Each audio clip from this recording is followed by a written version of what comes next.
Everyone, हम लोग control statement in सी कर रहे थे। पिछली वीडियो में हमने इफ एल्स स्टेटमेंट को मास्टर कर लिया था और आज हम लोग उसी में स्विच स्टेटमेंट को मास्टर करेंगे। ठीक है, तो ये इसका सिंटैक्स होता है।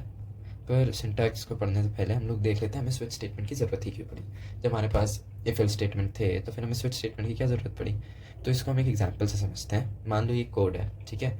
इसमें हम लोग एक यूज़र से नंबर इनपुट लेंगे और उस नंबर के कॉरस्पॉन्डिंग डे प्रिंट करेंगे। ठीक है, तो हमने यहाँ पे एक नंबर इनपुट लिया। फिर मान लो अगर नंबर हमारा 1 होता है तो संडे प्रिंट हो जाएगा, एल्स इफ 2 होता है तो मंडे, एल्स इफ 3 होता है तो ट्यूसडे, एल्स इफ 4 होता है तो वेडनेसडे, एल्स इफ 5 होगा तो थर्सडे। देख लो हमें कितने सारे एल्स इफ स्टेटमेंट का यूज़ करना पड़ रहा है। तो हमें ये ना करना पड़े इसीलिए हम लोग यूज़ करते हैं हमारे स्विच स्टेटमेंट को। ठीक है, तो उसको ये देखो, आप जो राइट में लिखा है वो स्विच स्टेटमेंट, देखो कितना क्लीन कोड आपको दिखेगा। हम अगर स्विच स्टेटमेंट यूज़ करते हैं तो हमें बहुत ज़्यादा एल्स इफ यूज़ करने की नहीं ज़रूरत पड़ती। तो जब भी हमारे पास बहुत सारी कंडीशंस के लिए डिफरेंट आउटपुट आ रहे हो तो समझ जाना कि हमें स्विच स्टेटमेंट यूज़ करना है। ठीक, हम लोग एल्स इफ भी यूज़ कर सकते हैं पर कोड हमारा क्लीनर दिखे, हम अपना बेसिकली कोड को ऑप्टिमाइज़ करने के लिए स्विच स्टेटमेंट यूज़ करते हैं। ठीक है, तो देखो मैंने यहाँ पे हेडर फाइल इंक्लूड करी, इंट मेन चालू किया, नंबर एक वेरिएबल बनाया, उसको अंदर एक नंबर डाला। अब देखो यहाँ पे स्विच स्टेटमेंट, अच्छा एक सेकेंड, यहाँ पे ये भी आएगा। देखो फिर हम लोग स्विच लिखते हैं, फिर ब्रैकेट में एन। अब देखो एन यहाँ पे वेरिएबल है, हम यहाँ पे कुछ भी लिख सकते हैं। यहाँ पे हम कांस्टेंट भी लिख सकते हैं, एन की जगह हम डायरेक्ट 2 लिख सकते थे या डायरेक्ट 3 लिख सकते थे। हम एन की जगह कैरेक्टर भी लिख सकते हैं। ठीक है, हम कुछ भी लिख सकते हैं जो कि इवेलुएट होगा एक इंटीजर में। ठीक है, कुछ भी जो इंटीजर में वैल्यूएट हो जाए वो लिख सकते हैं। अब देखो वेरिएबल हमने यहाँ पे जैसे लिया है तो वेरिएबल में अगर यूज़र 2 डालेगा तो n2 है तो ये बेसिकली 2 में ही वैल्यूएट होगा। हम डायरेक्ट 2 भी डाल सकते हैं। अगर हम ये कैरेक्टर डालेंगे a तो हमें मालूम है ये 65 में ही वैल्यूएट हो जाएगा। हम इसमें फ्लोट नहीं डाल सकते। ठीक है, फ्लोट हम डालेंगे तो एरर दे देगा। ठीक है, तो स्विच स्टेटमेंट के अंदर हम कुछ भी लिख सकते हैं जो इंटीजर में इवैल्यूएट हो। चलो अब देखो यहाँ पे क्या होता है, स्विच के अंदर n आया तो मान लो अगर यूज़र ने 3 इनपुट किया होगा तो स्विच स्टेटमेंट कैसे चलता है। देखो यहाँ पे स्विच लिखा है, फिर बहुत सारे केसेस लिखे हुए हैं, case 1, case 2, case 3, case 4, case 5, case 6, case 7। तो देखो अगर हमारा n2 हुआ तो क्या चलेगा, ऑफकोर्स केस 2 चलेगा। तो हम केस 2 पे आएंगे, केस 2 चलेगा तो मंडे प्रिंट हो जाएगा। तो सबसे पहले जब भी स्विच स्टेटमेंट होता है तो स्विच स्टेटमेंट कैसे चलता है, 2 पार्ट में चलता है। पहला पार्ट होता है हमारा केस मैचिंग का, फिर दूसरा होता है कोड एग्जीक्यूशन। तो देखो सबसे पहले मान लो एग्जाम्पल के लिए, ठीक है, एग्जाम्पल के लिए यूज़र ने यहाँ पे 3 इनपुट किया। ठीक है, यूज़र ने 3 इनपुट किया तो सबसे पहले क्या होगा, कंपाइलर देखेगा कि यूज़र ने 3 इनपुट किया है तो स्विच के अंदर 3 आएगा। तो जैसे ही 3 आएगा कंपाइलर अपने आप 3 वाला केस 3 ढूंढेगा। तो ये केस 1 है तो ये आगे बढ़ जाएगा, ये केस 2 है तो ये आगे बढ़ जाएगा। अब हम केस 3 में आ गए, अब हमें केस 3 ही चाहिए था तो ये केस 3 पे रुक जाता है और अब सारे केसेस आप हटा दो। ठीक है, इंटरनली ऐसा ही कुछ काम होता है। अब सारे केसेस वेसेस हटा देता है क्योंकि अब इसको मिल गया कि हमें कहाँ से कोड एग्जीक्यूट करना है। उसके बाद से ये जो भी लिखा है वो एग्जीक्यूट कर देता है। ठीक है, तो हमें मालूम है प्रिंटफ लिखा है, मतलब जो भी स्विच ब्लॉक के अंदर लिखा होगा वो सारा उस पार्ट से एग्जीक्यूट कर देता है। तो केस 3 पे आएगा, प्रिंटफ लिखा है ट्यूसडे, ट्यूसडे प्रिंट कराएगा। फिर ये ब्रेक लिखा है, देखो अच्छा ये ब्रेक क्या लिखा है, मैंने आपको बताया था कि सबसे पहले केस मैचिंग होगी। केस मैचिंग में क्या होगा, अगर यहाँ पे 3 लिखा है तो 1 पे देखेगा नहीं, फिर 2 पे आएगा, फिर वो कहेगा नहीं, 3 पे कहेगा हाँ, फिर यहाँ से एक लाइन बनाएगा, उसके नीचे जो भी लिखा है वो एग्जीक्यूट कर देगा। अच्छा अगर ऐसा हुआ तो फिर ट्यूसडे, वेडनेसडे, थर्सडे, फ्राइडे सब प्रिंट हो जाएगा। उसी चीज़ को हम लोग प्रिवेंट करने के लिए यहाँ ब्रेक लिख देते हैं। देखो ब्रेक से होता क्या है, जैसे ही ये यहाँ पे पहुँचेगा प्रिंट करवाएगा ट्यूसडे, उसके बाद ब्रेक स्टेटमेंट। देखो ब्रेक स्टेटमेंट क्या होता है, ब्लॉक से बाहर जाने के लिए लिखते हैं। जो हमारा यहाँ से ब्लॉक चालू हो के यहाँ पे ख़त्म हो रहा है उसके ये हमें बाहर ले आएगा। तो हम यही चाहते हैं, हम नहीं चाहते ना कि अब यूज़र 3 प्रिंट करे तो Tuesday, Wednesday, Thursday, Friday, Saturday सब प्रिंट हो जाए। हम चाहते हैं कि सिर्फ थर्सडे प्रिंट हो, तो हम ब्रेक उसके नीचे ब्रेक लिख देते हैं, तो फिर सिर्फ थर्सडे प्रिंट हो के हम लोग स्विच स्टेटमेंट के बाहर आ जाते हैं। तो देखो मैंने हर केस के बाद जो हमें कोड एग्जीक्यूट करना है उसके बाद ब्रेक लिखा है, यही चीज़ प्रिवेंट करने के लिए कि बाकी ना प्रिंट हो जाए।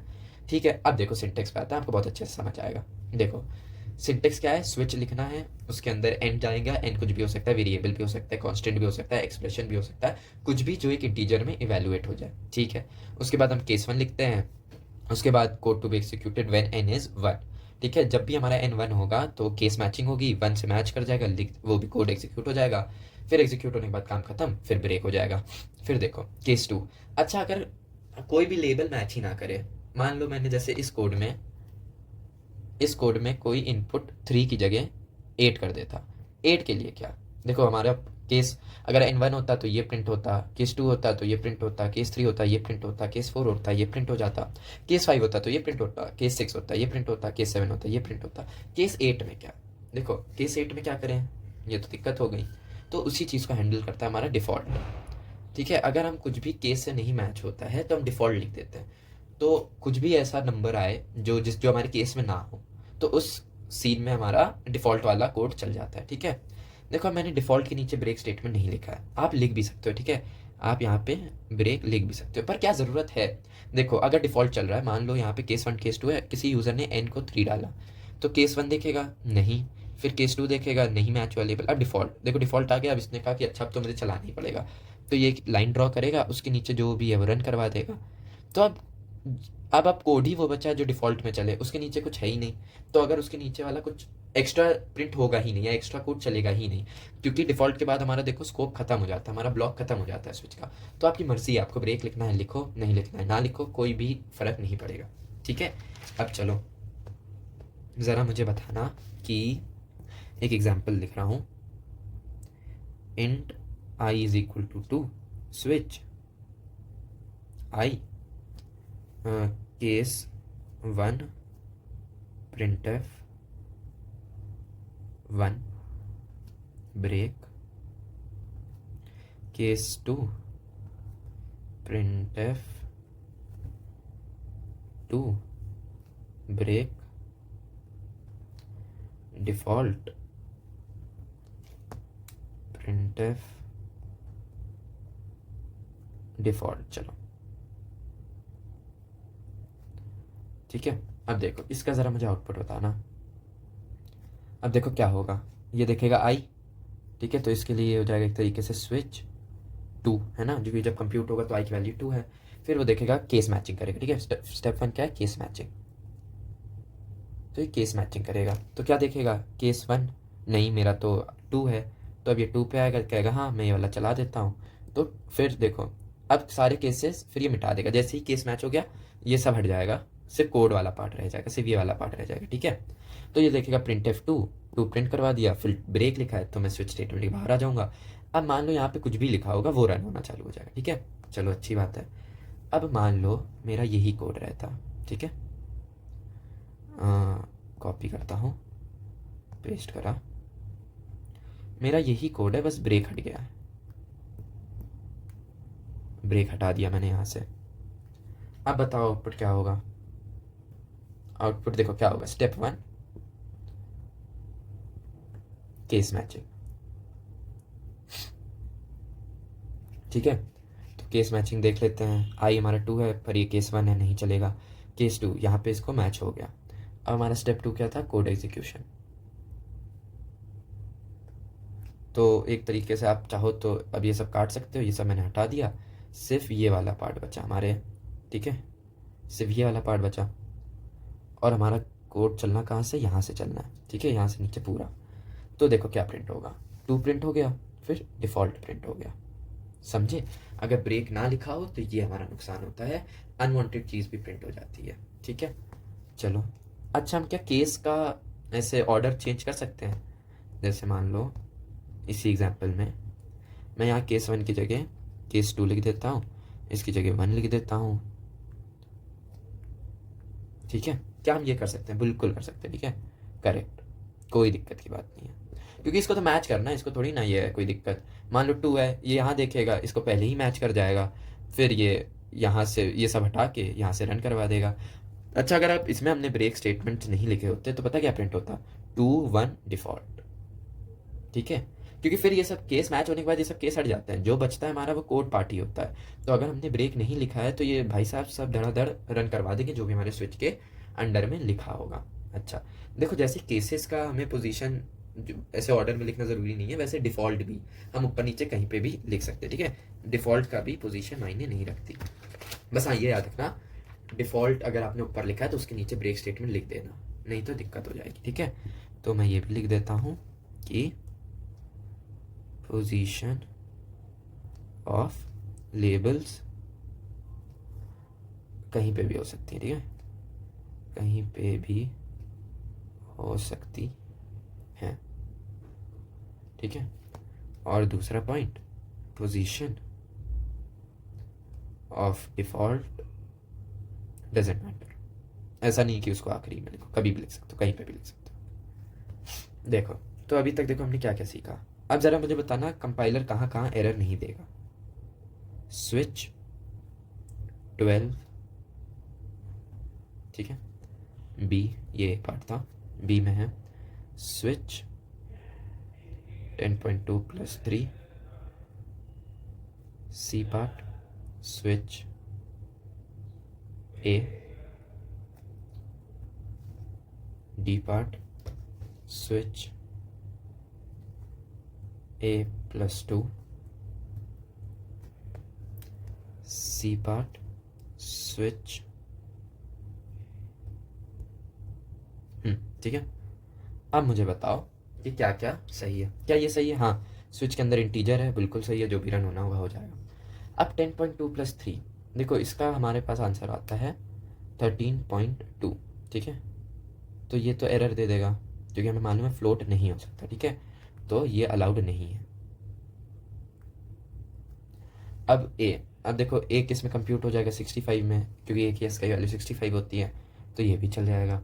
अच्छा, ये किस में कंप्यूट होगा? पहले ए हमारा इसका वैल्यू 65 हो जाएगा, +2 67 में, तो ये भी चल जाएगा। ये चलेगा क्या? अच्छा, इसका मतलब क्या? देखो ऐसे ही हमने कुछ उसमें भी देखा था, राइट, इफ में भी, कि अगर इफ खाली हो तो एरर आता है, तो वैसे ही स्विच खाली होगा तो एरर आएगा। अब ये किससे मैच करवाएगा लेवल तुम्हारा? यहाँ पे कुछ तो अंदर होना चाहिए ना जिससे फिर वो केसेस हमारी मैच करवाए, तो ये भी एरर दे देगा, ठीक है। अब देखो, एक और बहुत इंपॉर्टेंट पॉइंट है कि डुप्लीकेट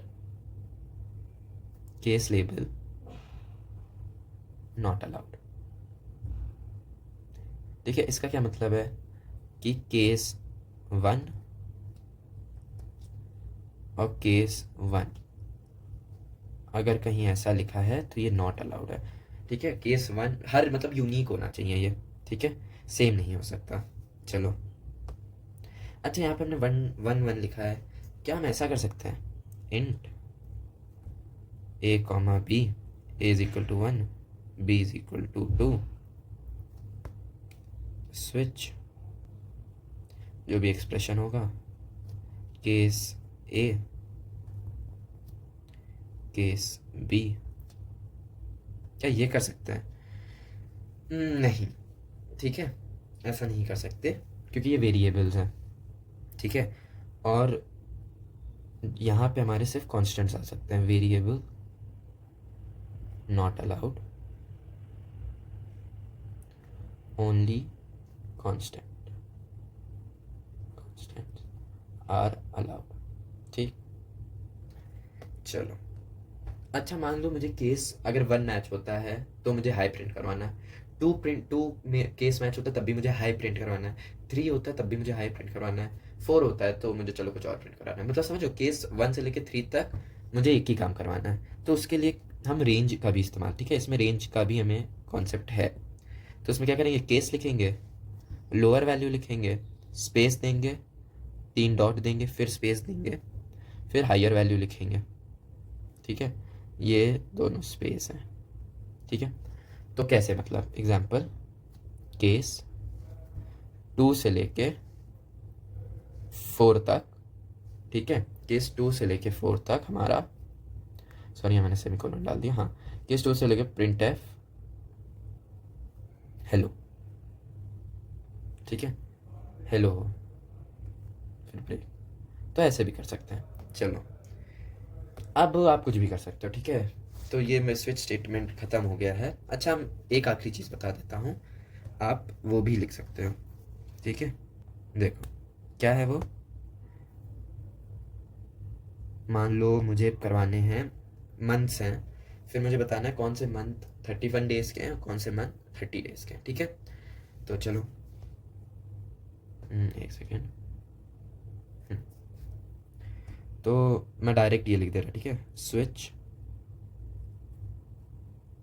मंथ कोई एक वेरिएबल होगा उसमें जो हम स्कैन ऑफ करवा लेंगे, ठीक है। मैं पूरा नहीं लिख रहा। तो देखो केस 1, केस 3, मैं कुछ भी ना लिखूं, अभी मैं समझा रहा हूँ मैं क्या कर रहा हूँ, ठीक है।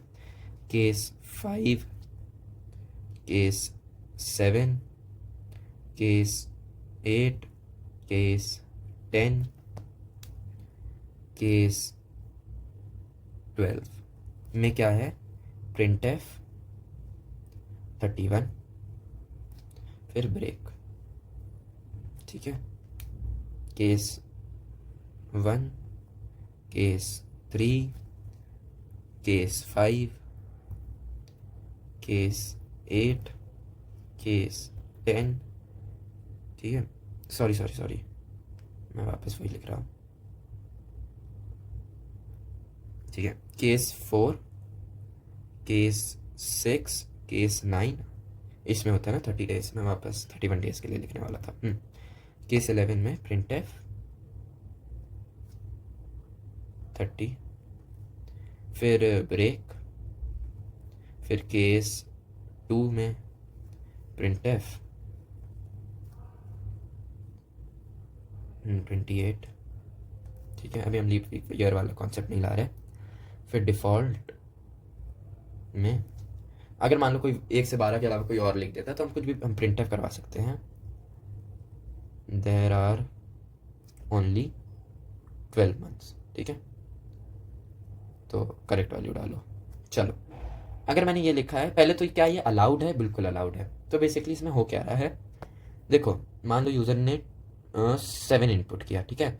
तो देखेगा केस 1 नहीं मैच हुआ, केस 3 नहीं मैच हुआ, केस 5 नहीं मैच हुआ, केस 7 अब देखो मैच हो गया। तो ये क्या करेगा, सारे केसेस हटा देगा, यहाँ पे एक लाइन खींचेगा, फिर यहाँ से एग्जीक्यूट कराना चालू करेगा, इसको printf 31 दिखेगा, printf 31 करवाएगा, फिर ब्रेक हो जाएगा, स्विच से बाहर आ जाएंगे, ठीक है। तो आप ऐसे भी लिख सकते हो, मतलब समझो, हमें बार बार हम ऐसे भी लिख सकते थे, ठीक है। केस 1 हर उसके बाद printf 31, फिर ब्रेक, फिर केस 3 के लिए भी सेम चीज़ printf। तो बार बार लिखने की जगह हम ऐसे भी लिख सकते हैं, ये अलाउड है, तो ऐसे भी लिख सकते हो। नाउ आप बहुत सारे कोड्स अब खुद से लिख सकते हो, ठीक है। तो वीक, जैसे वीक वाला कोड था, मंथ वाला भी कोड मैंने आपको करवा दिया है। तो ऐसे बहुत सारे अब कोड्स हैं। तो जब बहुत ज़्यादा कंडीशंस हो, ठीक है, कंडीशंस ज़्यादा हों तो प्रेफर करना स्विच को, ठीक है। तो हम स्विच को प्रेफर करेंगे और ऐसा हो जाएगा। तो बस यही था। अब इसके बाद सेम देखो, अब इसके बाद हम इटरेटिव स्टेटमेंट्स चालू कर देंगे, हमारे जो भी लूप्स हैं, for loop, while loop, do while loop, ठीक है। तो तब तक क्या करो, वैसे तो देखो स्विच स्टेटमेंट बहुत ज़्यादा इफ़ एल्स से कनेक्टेड नहीं था, तो अगर आपने वो वीडियो नहीं देखी है तभी आपको ये समझ आया होगा। पर बेटर वो है कि यार अच्छे से चलो, पहले इफ एल्स कर लो, है ना, फिर स्विच करते हैं, फिर फॉर लूप, फिर वाइल करेंगे, फिर डू वाइल करेंगे, ठीक है। फिर फंक्शंस पे भी जाएंगे हम लोग, फंक्शंस करेंगे, फिर ऐसे ऐसे आगे चलते चलते अगर फॉलो करते रहोगे और पिछला कॉन्सेप्ट एकदम क्लियर करते रहोगे तो आप मास्टर कर सकते हो सी को, ठीक है। सी मास्टर हो गई, उसके बाद आप फिर डीएसए में भी जा सकते हो, फिर हम लोग सी प्लस प्लस भी कर सकते हैं। तो फिर ऐसे, तो उसके लिए यार प्रैक्टिस करनी बहुत ज़रूरी है, रेगुलर रहना बहुत ज़रूरी है। जब भी वीडियो आए, को जो भी होमवर्क है, आई होप आपने पिछले वीडियो में ChatGPT से कुछ एग्जाम्पल्स, कुछ प्रैक्टिस क्वेश्चन मांग के किए होंगे, ठीक है। तो वही है यार, देखो आप बेटर होते जाओगे प्रैक्टिस के साथ। तो इसमें भी सेम चीज़ है, आप अब ChatGPT को बोल देना मैंने स्विच स्टेटमेंट सीख लिया है, अब मुझे कुछ क्विज दे दो, और या मुझे कुछ प्रैक्टिस क्वेश्चंस दे दो जो मैं कोड कर सकूँ। उसके बाद प्रैक्टिस करना, तो आप स्विच स्टेटमेंट मास्टर कर दोगे कॉन्सेप्ट वाइज, ठीक है। आप 100% हो, कोई चीज़ नहीं छूटी है, ठीक है। हमने कुछ, आप जो ये वीक वाला कोड था, ठीक है, वीक वाला कोड प्रैक्टिस भी कर सकते हो, मंथ वाला कोड भी प्रैक्टिस कर लेना, तो बहुत स्ट्रांग हो जाओ, ठीक है। तो अगली वीडियो में हम अपना इटरेटिव स्टेटमेंट्स चालू कर देंगे, तब तक के लिए आप प्रैक्टिस करते रहना और फिर साथ में सी मास्टर कर लेते हैं, ठीक है। Thank you.